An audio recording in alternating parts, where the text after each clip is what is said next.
rabbun. Suaranya kecil, Tat.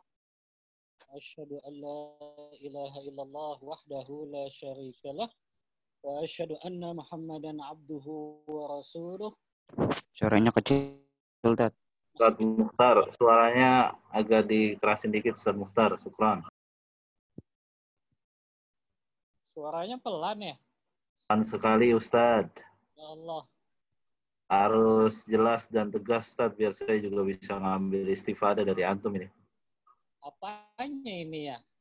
Sinyal ana kali kurang bagus. Mikrofon antum taruhin di mulut, Ustaz. Udah jelas belum? Masih kurang dikit. Ya salam.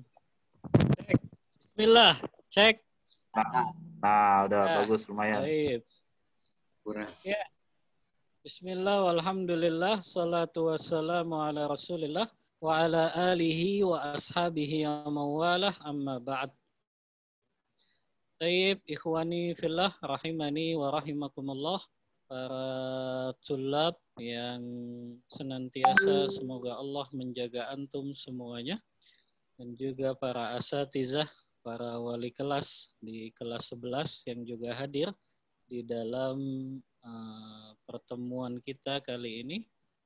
Alhamdulillah di sesi yang ketiga ini mudah-mudahan antum masih lengkap atau ternyata sudah banyak yang kabur ini dari grup lainnya. Baik, materi yang Ana akan sampaikan ini materi yang sangat penting untuk antum dan juga untuk yang berbicara tentunya dalam rangka kita meraih keberkahan dari suatu ilmu, ya. Jadi salah satu cara kita mengambil keberkahan dari suatu ilmu itu adalah kita memperhatikan adab-adab kita di dalam menuntut ilmu ini, ya. Karena sepintar apapun seseorang, secerdas apapun seseorang, ketika ilmu yang dia miliki tidak diiringi dengan adab, maka itu akan menyebabkan ilmunya tidak berkah. Kalau ilmunya tidak berkah, maka itu akan menjadikan ilmunya nggak bermanfaat di tengah-tengah kaum muslimin. Dan ini sayang sekali kalau ilmu itu tidak bermanfaat di tengah-tengah kaum muslimin. Jadi ilmu itu bukan sekedar nilai-nilai yang antum dapat di dalam rapot-rapot atau ijazah antum, tapi ilmu itu adalah sejauh mana ilmu yang antum dapatkan di Albina ini akan manfaat masyarakat di tengah antum hidup itu. Ya, maka ini yang harus menjadi salah satu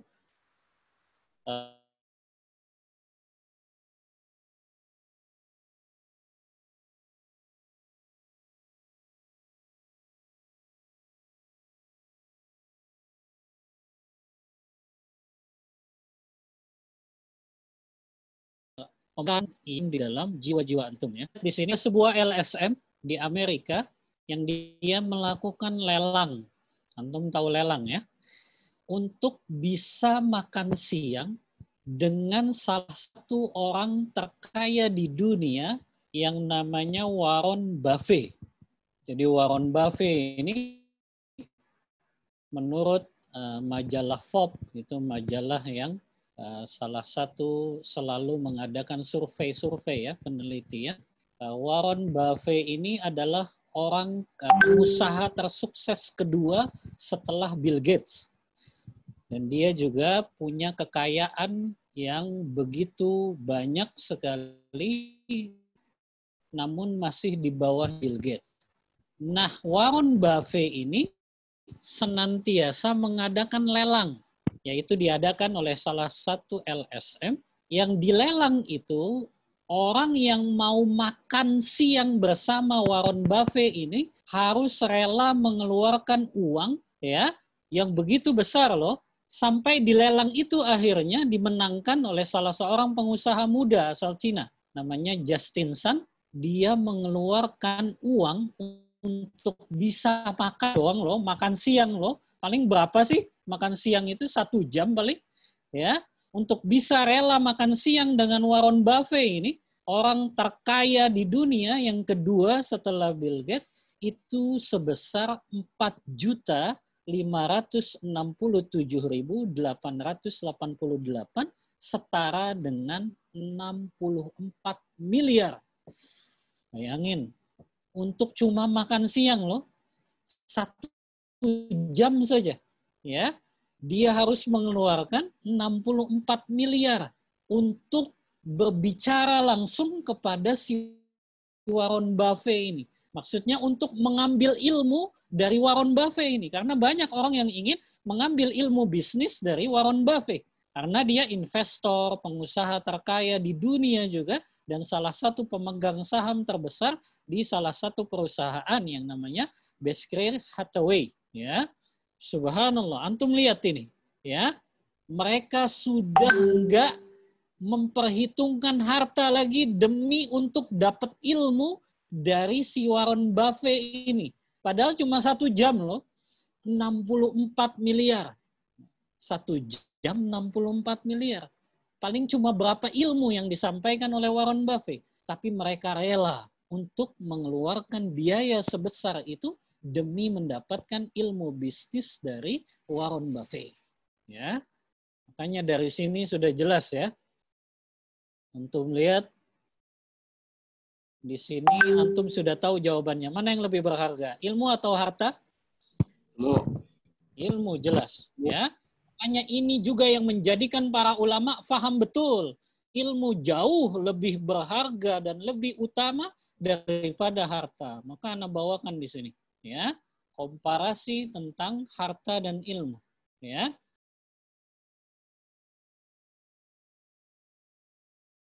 Yang pertama, ya, harta antum cari di ayat Al-Qur'an atau dalam hadis, tidak ada di dalam perintah Allah di dalam Al-Qur'an yang memerintahkan Rasulullah untuk berdoa agar ditambahkan hartanya. Tapi antum lihat di dalam Al-Qur'an ternyata yang diperintahkan Allah kepada Rasulullah apa? Agar ditambahkan ilmu. Allah berfirman dalam surah Thaha ayat 114, wa qur rabbi zidni ilma. Katakanlah wahai Muhammad, ya Allah, tambahkan kepadaku ilmu. Dalam hadis riwayat Ibnu Majah, ini testimoni dari ibunda kita Ummu Salamah radhiyallahu anha. Beliau mengatakan, kana Nabi sallallahu alaihi wasallam, sesungguhnya Rasulullah sallallahu alaihi wasallam setiap beliau memasuki waktu pagi hari, yaitu setelah subuh, maka beliau membaca doa, Allahumma inni as'aluka ilman nafi'an wa rizqan thayyiban wa amalan mutaqabbala. Ini juga yang antum baca kan ketika zikir pagi dan petang. Bahwasannya Rasulullah senantiasa di pagi dan petang beliau membaca doa ini, ya Allah, aku meminta kepadamu ilmu yang bermanfaat, ya, rizki yang baik, dan amal yang diterima. Antum dengar penjelasan para ulama hadis ketika mereka menjelaskan hadis ini, kenapa kok yang Rasulullah minta pertama ilmu yang bermanfaat? Kenapa enggak Rasulullah minta pertama rizki yang baik dulu atau amal yang diterima dulu? Nah, antum tahu nggak kenapa alasannya? Soalnya lebih berharga. Hah? Kenapa yang Rasulullah minta pertama ilmu yang bermanfaat? Enggak rezeki yang baik dulu atau amal yang diterima dulu? Kenapa? Nah, antum dengar ini penjelasan para ulama, karena seseorang tidak akan bisa meraih rezeki yang baik dan mendapatkan amal yang diterima kecuali dengan ilmu yang bermanfaat.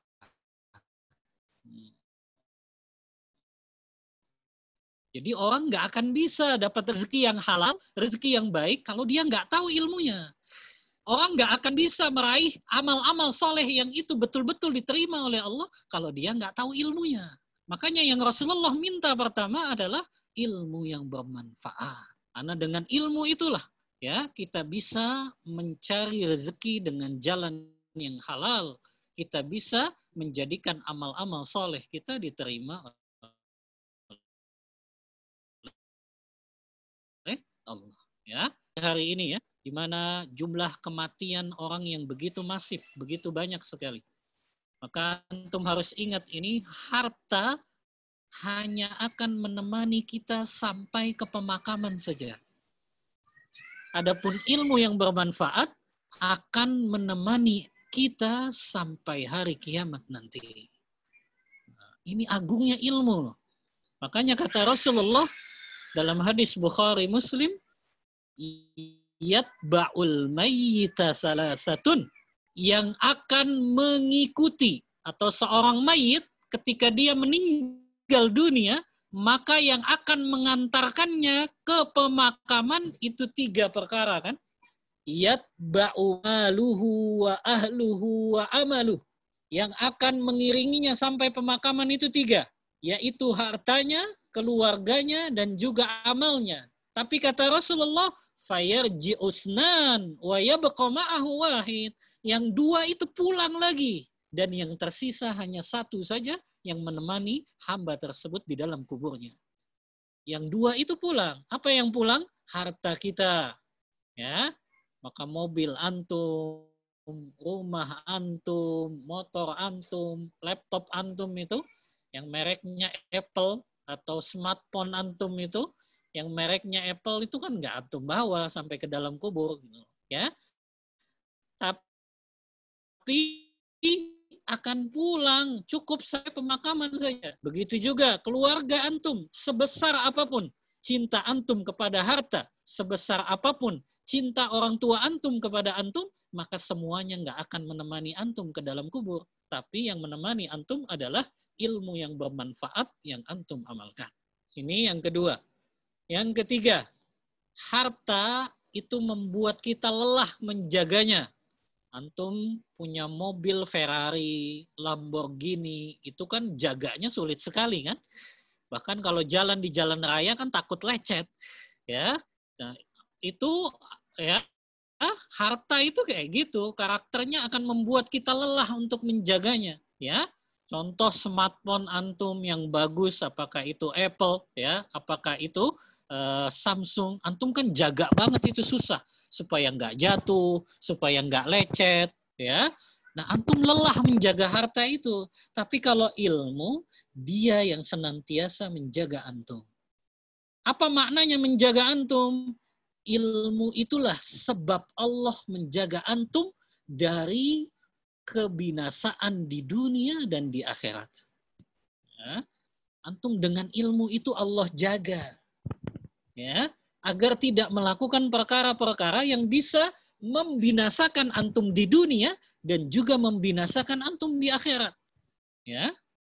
Apa dalilnya Ustaz? Antum sering dengar kan hadis riwayat Muslim, kisah tentang orang sebelum umatnya Rasulullah yang membunuh 99 orang. Ya. Yang ketika orang ini ingin bertaubat, maka dia ingin mencari orang yang paling berilmu. Maka ditunjukkan kepada seorang rohib, seorang pendeta. Ketika ditanya, wahai pendeta, apakah kesempatan aku masih terbuka untuk bertaubat? Tapi lihat, pendeta ini ahli ibadah saja, tapi nggak punya ilmu. Apa dia jawab? Dia jawab, tidak terbuka lagi. Taubatmu tidak akan diterima. Maka apa yang terjadi? Dibunuh lagi, ya, menjadi genap 100. Lalu dia datang lagi kepada orang yang alim, yang memang dia memiliki ilmu, ya. Maka ketika ditanya, apakah aku punya kesempatan untuk bertaubat? Maka dia pun menjawab, iya. Lihat, orang yang berilmu, dia senantiasa, ya, dijaga oleh Allah untuk tidak binasa di dunia dan juga di akhirat, ya. Baik, yang keempat, orang yang menumpuk harta, dia punya harta banyak nih. Ketika wafat, maka hilang sudah namanya beserta jasadnya, nggak akan dikenang. Ya, antum lihat orang-orang kaya di sekitar antum yang sudah wafat, apakah dia dikenang di tengah-tengah kaum muslimin? Enggak, jarang. Tapi lihat para ulama kita, orang yang berilmu, ketika mereka wafat, subhanallah, nama mereka masih terus ada di hati-hati kaum muslimin. Kita lihat nama Imam Nawawi, yang kitabnya senantiasa dikaji, Riyadhus Shalihin, Hadis Arba'in, Kitab Al-Azkar, namanya selalu ada di tengah-tengah kaum muslimin, selalu disebut-sebut, ya. Begitu juga para ulama yang lain, ya, seperti Imam Syafi'i, Imam Malik, kita lihat, ya, nama mereka kan terus disebut-sebut, ya. Beda dengan orang yang punya harta saja, nama mereka hilang sudah, ditelan oleh dunia ini. Ini pentingnya orang yang berilmu, dia mengamalkan ilmunya, maka dia akan senantiasa mendapatkan aliran pahala dan doa dari orang-orang yang pernah merasakan sentuhan ilmunya tersebut. Yang kelima, pemilik harta, dia akan ditanya. Nah, pertanyaan tentang harta kan berat ya. Dalam hadis riwayat Tirmidzi, Rasulullah mengatakan, la yazulu qadama 'abdin yaumal qiyamah hatta yus'ala an arba', kan? Pada hari kiamat tidak bergeser kaki seorang hamba sampai dia ditanya 4 perkara. Yang paling berat kan harta. Ada 2 pertanyaan tentang harta. Ya. Dari mana dia hasilkan dan kemana dia belanjakan. Itu berat. Ya. Tapi pemilik ilmu dia sebaliknya. Ya. Dia akan diberikan pahala atas segala ilmu yang dia ajarkan atau segala ilmu yang dia amalkan. Ya. Maka dari keutamaan ilmu dan harta inilah yang menjadikan para ulama, mereka tidak berlomba-lomba mencari harta, tapi mereka berlomba-lomba mencari ilmu. Itulah yang menjadikan mereka rela mengorbankan diri mereka, jiwa mereka, harta mereka. Apapun yang bisa mereka maksimalkan demi mendapatkan ilmu, mereka akan lakukan itu. Ya, kita lihat di sini. Ana bawakan kisah-kisah saja ya dari para ulama untuk memompa semangat antum bahwa bagaimana para ulama senantiasa mengagungkan ilmu ini. Ya, yang pertama, seorang ulama hadis namanya Syu'bah ibnu Hajjaj. Beliau berkata, man talabal hadis aflas. Siapa yang menuntut ilmu hadis dengan sungguh-sungguh, maka dia akan bangkrut. Dan itu bukan isapan jempol semata yang diucapkan Syu'bah ini. Beliau pun memberikan pengakuan dirinya sendiri yang mengalami itu. Kata beliau, bi'tu tista ummi bisab'ati dananir. Aku pernah menjual bejana-bejana milik ibuku dengan 7 dinar demi untuk menuntut ilmu. Subhanallah. Ya, kayak tadi kan tuh, ya, orang-orang itu rela ya untuk mendapat ilmu dari orang terkaya tadi, yaitu Warren Buffett, hanya 1 jam saja makan siang dengan dia, rela mengeluarkan sampai 6 miliar. Subhanallah, 6 miliar loh, cuma 1 jam. Ya, antum masuk Albina bayar berapa? Hah? Antum masuk Albina bayar berapa? Anda tanya. Nyampe 1 M nggak? Enggak kan? Subhanallah, itu ilmu dunia loh. Mereka rela 6 miliar. Apalagi ilmu akhirat. Ilmu dunia kan menyampaikan antum kesuksesan dunia saja. Tapi antum diajarkan ilmu akidah. Antum diajarkan ilmu fikih. Antum diajarkan ya ilmu tentang adab dan akhlak yang semua itu akan mengantarkan antum bahagia di akhirat nanti. Subhanallah. Ya. Jadi antum jangan merasa saya kan udah bayar di Albina. Bayaran antum itu nggak seberapa dibandingkan dengan ilmu yang antum dapat. Antum meraih kebahagiaan di 2, dunia dan akhirat. Ya. Maka antum jangan menyangka uang yang saya masukkan ke Albina nih udah banyak, nggak ada apa-apanya kok. Orang tadi aja yang berjumpa dengan Warren Buffett 6 miliar loh, itu ilmu dunia. 6 miliar, rela 1 jam. Ya, antum kan di sini berapa tahun? Nggak nyampe kayaknya 1 M kan antum habis? Ya, nyampe nggak 1 M? Nggak nyampe.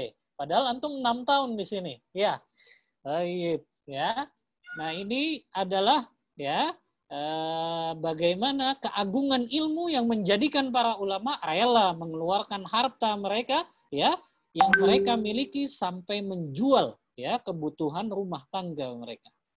Yang kedua, ini lihat juga gurunya Imam Malik Namanya Rabi'ah ibni Abdurrahman.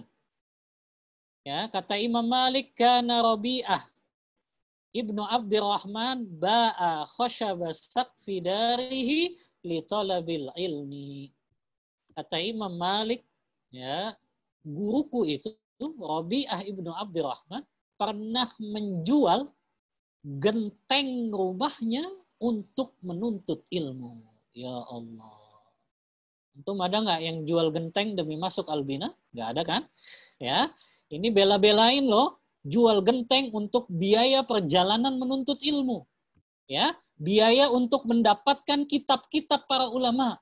Ya, makanya nanti ya, antum kalau sudah mendapatkan kitab, antum jaga betul itu kitab-kitab para ulama itu.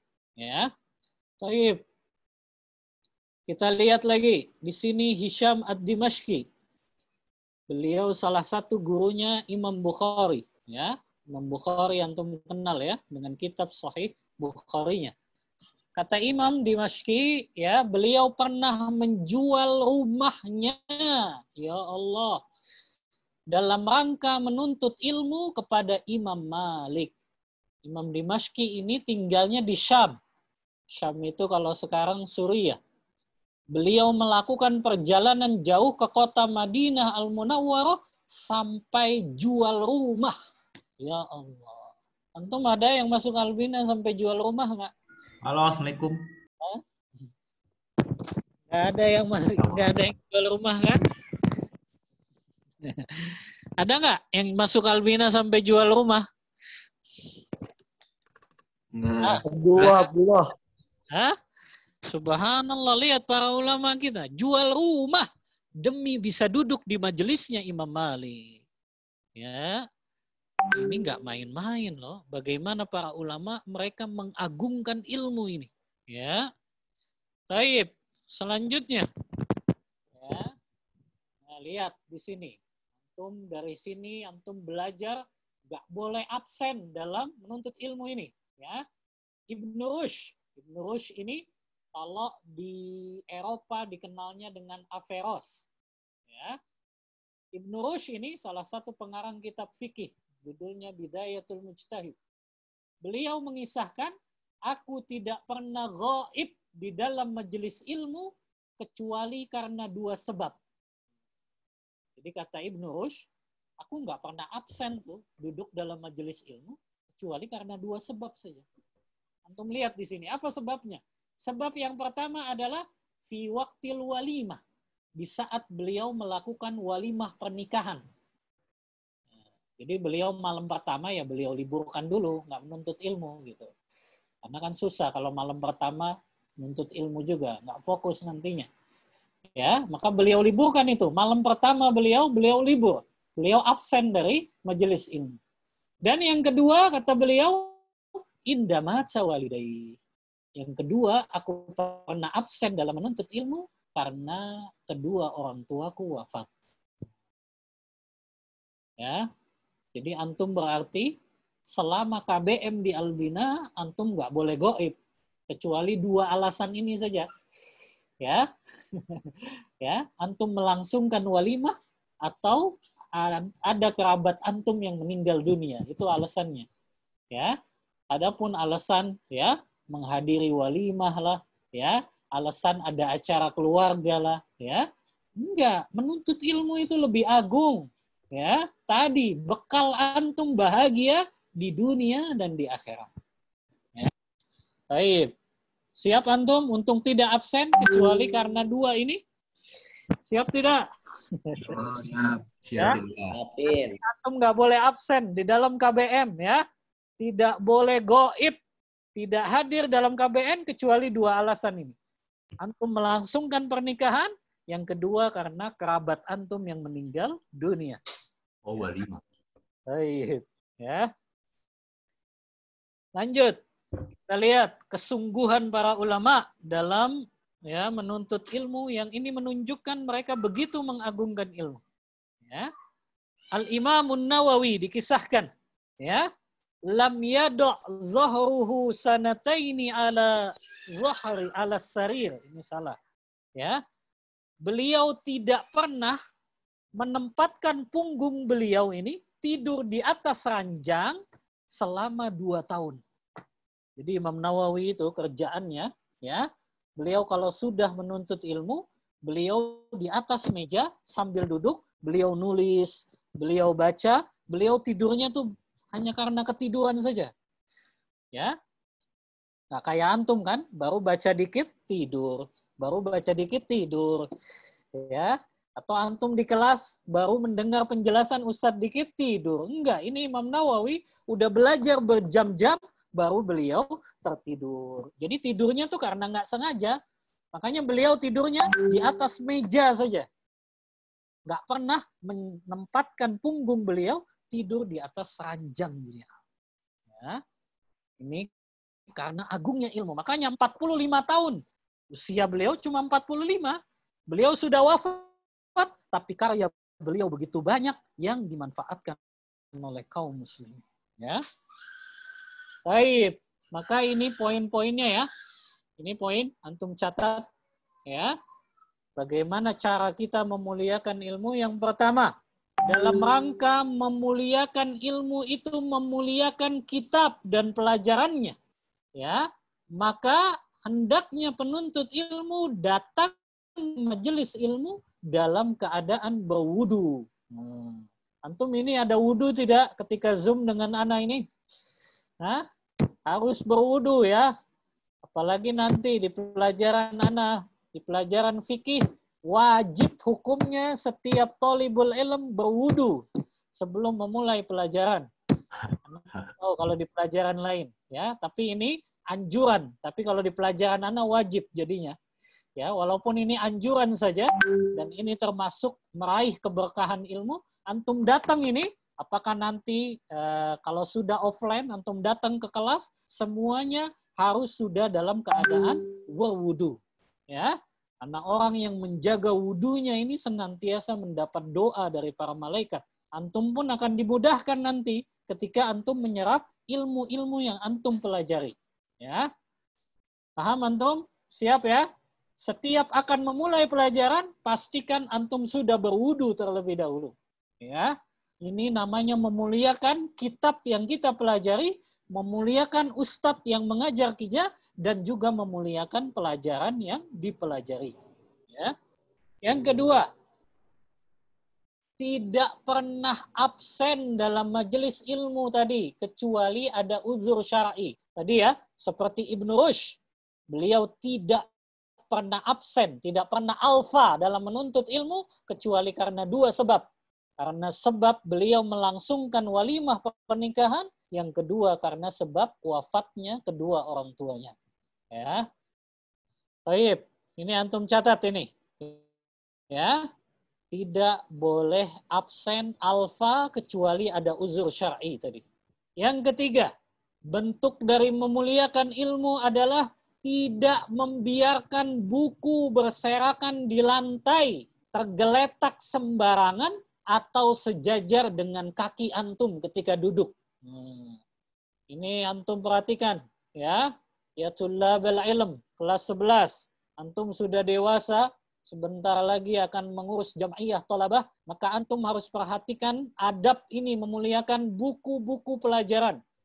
Ya, Anda nggak mau lagi nanti dengar cerita ada buku atau kitab yang tergeletak, ya, apakah di depan kelas, apakah di lantai, apakah ditinggalin di kantin, di maksof, ya, apakah justru, ya, na'udzubillah adanya di tempat sampah. Anda nggak mau lagi itu. Itu menghilangkan keberkahan ilmu antum.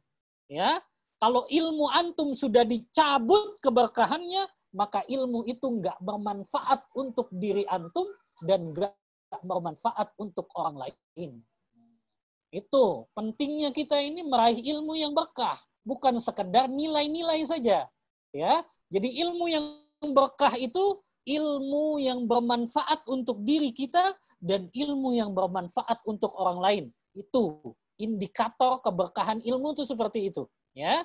Indikator keberkahan ilmu itu bermanfaat untuk diri kita dan bermanfaat juga untuk orang lain. Sebaliknya, ilmu itu kalau sudah dicabut keberkahannya, maka nggak bermanfaat untuk penuntut ilmu itu sendiri nggak manfaat.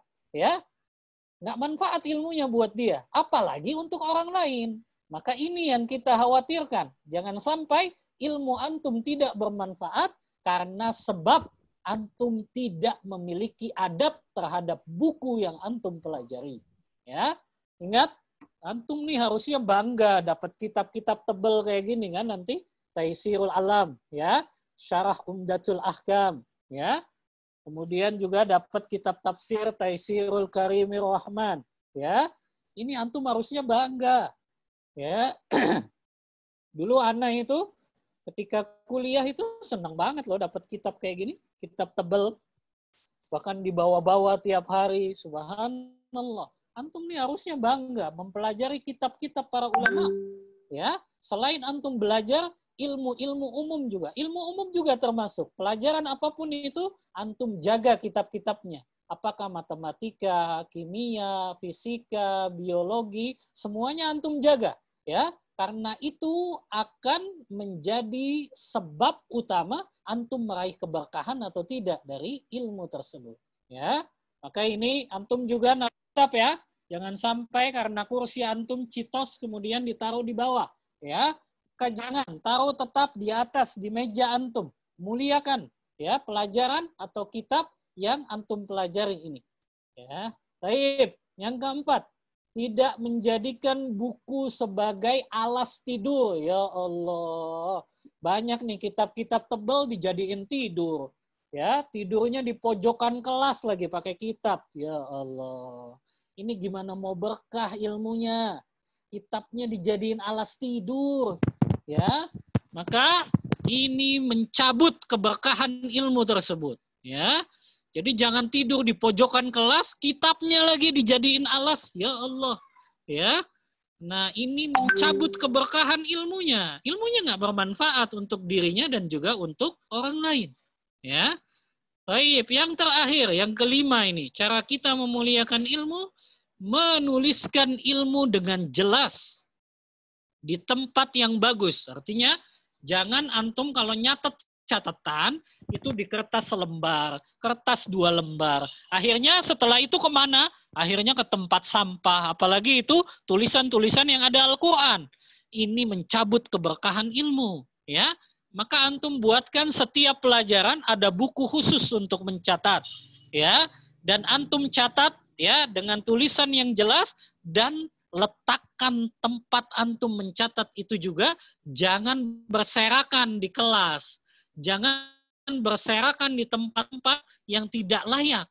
Ya, jadi anak kadang mendapatkan itu catatan-catatan santri justru di tempat sampah. Akhirnya diambil tukang sampah jadi bungkus gorengan lah. Ya Allah, itu ilmu loh. Masa dijadiin bungkus gorengan?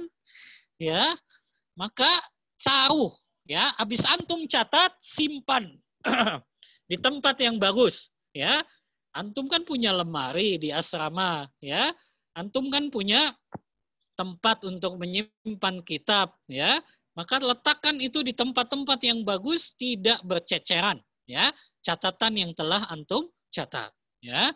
Maka ini ya 5 poin ini adalah cara kita memuliakan ilmu. Kalau antum melaksanakan kelima ini, insya Allah ilmu antum berkah. Apa tadi indikator keberkahan ilmu apa? Ilmu itu bermanfaat untuk antum. Ya, bermanfaat untuk diri kita tuh gimana? Ilmu itu akan mengantarkan kita kepada ketaatan kepada Allah. Ilmu itu akan menjadikan kita menjauhi larangan-larangan Allah. Itu ilmu yang bermanfaat. Kalau ilmu itu umum bagaimana Ustadz? Kalau ilmu itu umum dan itu berkah, ilmu itu akan dirasakan keberkahannya kepada diri kita dan juga kaum muslimin. Maka antum niatkan. Antum belajar ilmu umum, niatkan, ya Allah saya belajar kimia, saya belajar matematika, saya belajar biologi, ini untuk kemaslahatan kaum muslimin nanti. Maka antum jangan salah, niatnya bukan untuk dapat nilai 90, enggak. Antum niatkan ini dalam rangka untuk kemaslahatan kaum muslimin. Saya akan ciptakan nanti barang-barang yang bermanfaat untuk kaum muslimin dengan saya mempelajari ilmu ini. Saya belajar ilmu kimia, ilmu fisika, ilmu biologi, ilmu matematik untuk menciptakan produk baru yang itu bermanfaat untuk kaum muslimin. Antum niatkan itu. Kalau antum laksanakan 5 ini, insya Allah akan tercapai itu keberkahan ilmu dan antum bisa menciptakan suatu produk yang baru yang itu bermanfaat untuk kaum muslimin. Baik, ini cara memuliakan ilmu ya. Sekarang memuliakan ahli ilmu. Siapa itu ahli ilmu? Ustadz. Naam, termasuk para guru ya, para ustadz ya, para asatizah ya. Maka antum tidak boleh ya bersikap sombong, apalagi bersikap tidak sopan. Karena ini perintah Allah loh. Kita lihat ayatnya. Allah begitu mengagungkan orang-orang yang dia pakar dalam suatu ilmu. Allah berfirman dalam surah Ali Imran ayat 18. Allah mengatakan, Syahidallahu an la ilaha illahu wal malaikatu wa ulul ilmi qa'iman bil qist. La ilaha illa huwal azizul hakim. Lihat di sini. Allah Ta'ala bersaksi dan juga para malaikat dan juga orang-orang yang ahli ilmu. Subhanallah. Kata para ulama tafsir, di dalam ayat ini Allah menjadikan persaksian para malaikat dan persaksian para ahli ilmu untuk turut mempersaksikan keesaan Allah Ta'ala. Allah menyandingkan, Allah mensejajarkan persaksiannya para malaikat, makhluk yang paling suci dan mulia, itu dengan saksiannya para ahli ilmu. Maka para ahli ilmu ini tinggi sekali derajatnya. Ya. Maka kewajiban kita sebagai hormati, muliakan orang yang punya ilmu itu. Ya. Apakah dia mengajar pelajaran syar'i atau dia mengajar pelajaran asri? Antum harus menghormati dan memuliakan guru tersebut. Ya.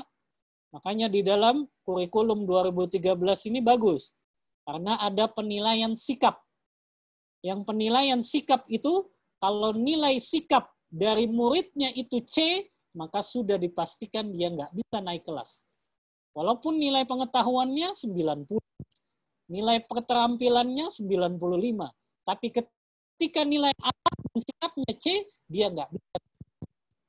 Ya, maka akhlak antum kepada ahli ilmu itu harus menjadi prioritas utama. Kisah para ulama. Di sini ada namanya Yahya ibnu Yahya al-Laitsi. Beliau ini belajar hadis kepada Imam Malik. Beliau datang dari Spanyol loh, subhanallah. Dari Spanyol ke Madinah Al-Munawwarah. Berapa jaraknya? Antum ada yang pernah ke Spanyol nggak? Spanyol Madinah berapa jaraknya? Ribuan kilometer.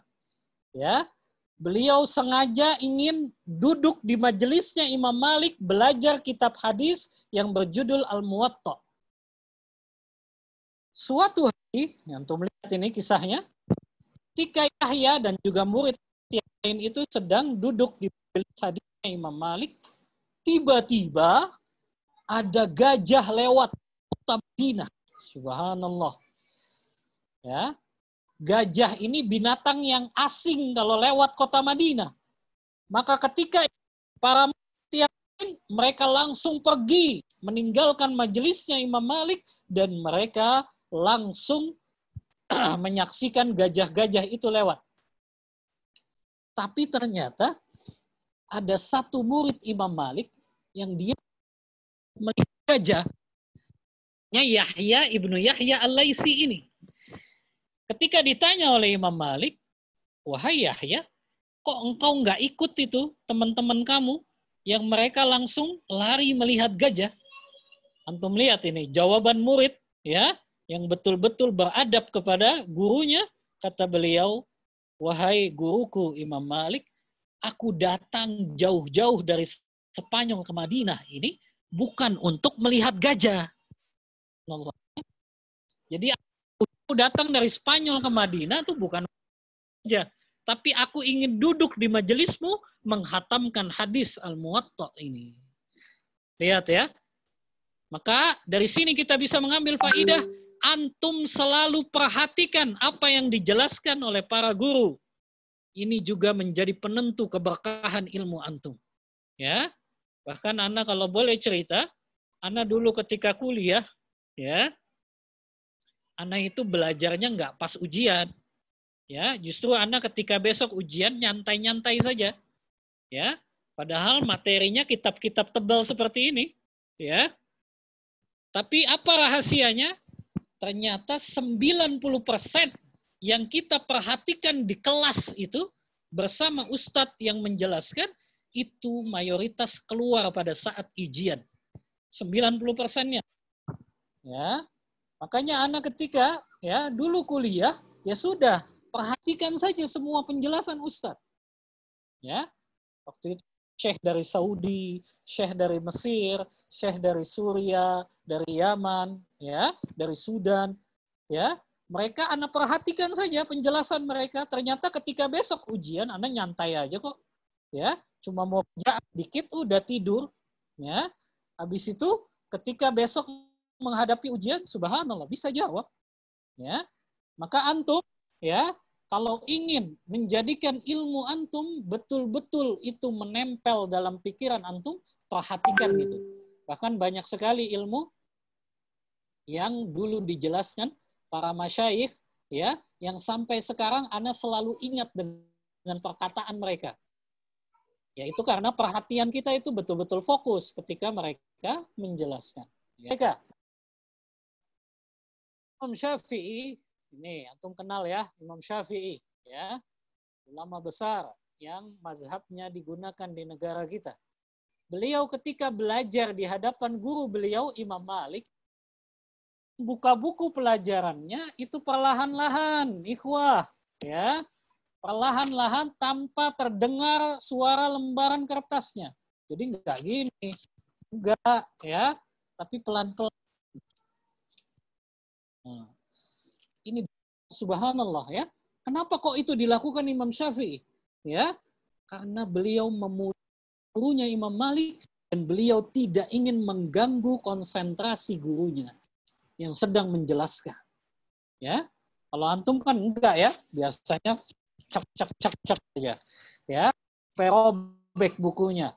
Ya, enggak, itu menjadikan salah satu sebab keberkahan yang didapat Imam Syafi'i. Antum lihat apa jadinya sekarang Imam Syafi'i, namanya dikenal di berbagai penjuru belahan dunia. Karena adabnya ini loh, ya. Lihat orang yang adab luar biasa, kita lihat nama-nama mereka begitu harum di tengah dunia ini. Ya. Maka antum juga kalau gurunya lagi menjelaskan, jangan sampai ada suara-suara. Ya. Apalagi berisik lah, ngobrol lah, ya, ini sudah nggak berkah ilmunya kalau antum seperti itu, ya. Antum saja kalau ingin izin ke kamar mandi, kalau bisa perlu ustadznya cukup mengatakan, ya kan, dalam majelis, ya, angkat tangan seperti ini, ya, berarti paham gurunya, antum silakan keluar, ya. Nah ini contoh bagaimana para ulama mengagungkan ahli ilmu. Contoh lagi, wah ini antum kalau dengar kisah ini, ya, antum begitu harusnya tergugah. Khalifah loh, Khalifah Harun ar-Rasyid, ya, salah satu khalifah dalam Bani Abbasiyah. Beliau mengirimkan putra beliau untuk belajar ya bahasa Arab dan juga adab kepada seorang ulama namanya Al-Imam Al-Asma'i, ya. Dan ketika akan melakukan sholat zuhur, ya, Harun ar-Rasyid menyaksikan Imam Al-Asma'i ini guru anaknya khalifah loh, padahal antum nggak ada kan yang sekolah di Albina anaknya presiden kan nggak ada kan? Ini anaknya khalifah loh, ya, anaknya khalifah, ya, belajar kepada seorang ulama, kemudian ketika itu gurunya itu sedang berwudu, anak ini yang menuangkan airnya. Subhanallah.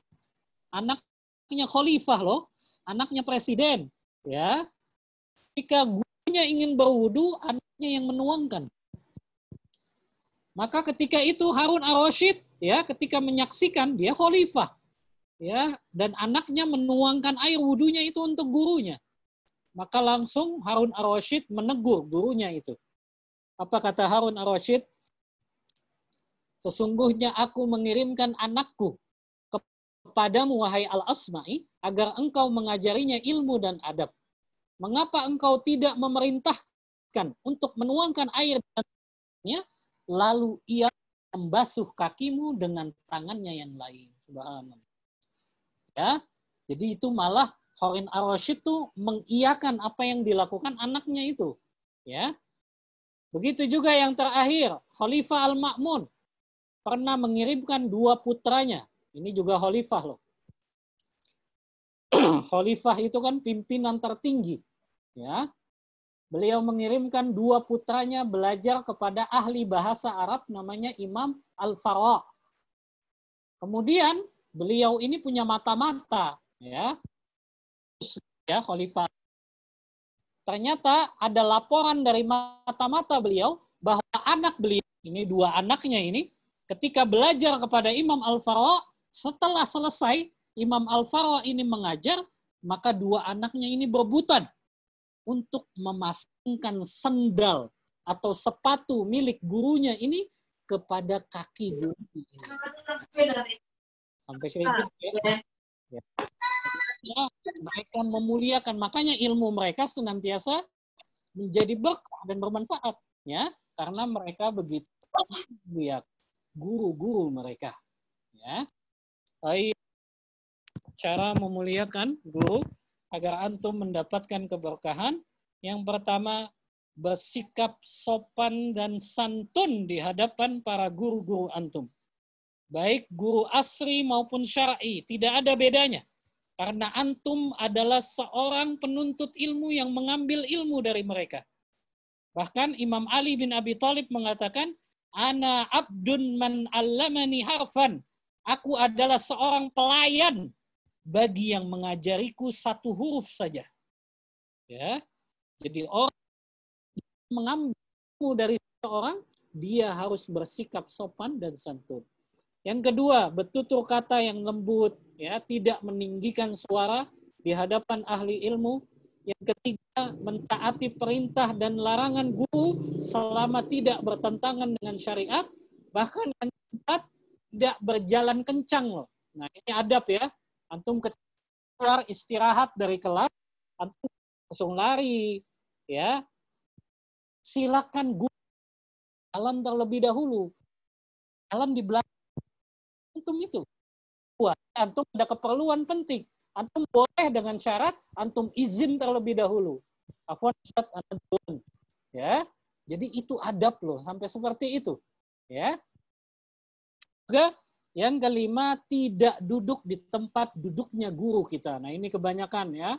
Antum perhatikan cara memuliakan ahli ilmu ini. Jangan duduk sembarangan di tempat guru kita. Itu tempat ustadz, nggak boleh didudukkan oleh santri manapun. Walaupun dia anaknya mudir, walaupun dia anaknya ustadz fulan, nggak boleh. Itu tempatnya ahli ilmu, tidak boleh diduduki oleh penuntut ilmu. Kalau antum jalankan 5 ini, insya Allah antum meraih keberkahan ilmu tadi. Yang indikatornya, ilmu itu bermanfaat untuk diri antum dan bermanfaat untuk orang lain. Baik, ini yang bisa dalam materi memuliakan ilmu dan ahli ilmu. Antum bisa ini yang kita akan lihat nanti, apakah antum betul-betul mempraktekkan adab-adab yang ana kasih tahukan ini, karena nanti akan memunculkan ya keberkahan atau tidak dalam ilmu yang antum dapatkan. Antum berkahnya setelah antum lulus nanti. Ya, berkahnya ilmu antum atau tidak antum lihat nanti setelah lulus. Kalau antum tidak perhatikan cara memuliakan ilmu dan ahli ilmu ini, maka dikhawatirkan ilmu antum nggak berkah. Kalau nggak berkah, maka antum sayang 6 tahun di Albina, tidak mendapatkan apa-apa. Ilmu sih dapat, tapi nggak bermanfaat untuk diri antum dan juga untuk masyarakat. Ya. Baik, mudah-mudahan ini diamalkan di dalam kehidupan kita sehari-hari. Mohon maaf kalau ada kata-kata yang kurang berkenan. Wassallallahu ala nabiyyina Muhammadin wa alihi wasallam. Tafadhal Ustadz Suharyadi. Oke. Syukran jazakumullah khairan untuk Ustadz Mukhtar yang telah memberikan materi yang insya Allah sangat bermanfaat bagi kita semua demi mencapai keberkahan ilmu kita. Betul yang apa yang disampaikan oleh beliau bahwa adab terhadap ilmu dan ahli ilmu ini sangat penting karena tidak sedikit orang-orang yang memiliki ilmu yang tinggi tapi ternyata di kehidupannya dia belum tentu berkah ya, belum tentu berkah atau belum tentu bahagia karena bisa jadi itu karena keberkahan ilmu yang hilang dari orang tersebut kayak gitu. Dan kita semua semoga mendapatkan ilmu yang berkah tentunya. Amin. Nanti jika ada pertanyaan silakan dikasih waktu 3 menit ya. Maksudnya kita minta jatah waktu 3 menit, barangkali ada yang penasaran ingin menanyakan sesuatu. Jadi kita berikan 3 menit. Silakan jika ada yang ingin ditanyakan.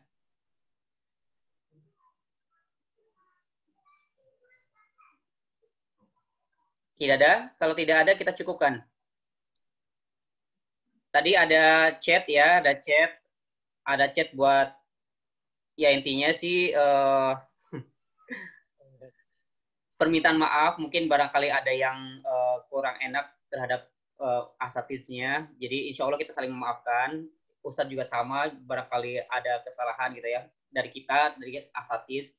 Sehingga mungkin kalian mengambil sesuatu sisi negatif dari kita sebagai ahli ilmu gitu misalnya. Nah, kita juga mohon maaf. Jadi kita sama-sama saling mengikhlaskan dan saling memaafkan. Cukup ya? Ada pertanyaan nggak? Kalau tidak ada, kita cukupkan dengan doa kafaratul majelis. Subhanakallahumma wa bihamdika asyhadu an la ilaha illa anta astaghfiruka wa atubu ilaik. Oke, selamat istirahat dan sampai jumpa besok insyaallah. Assalamualaikum warahmatullahi wabarakatuh. Waalaikumsalam warahmatullahi wabarakatuh.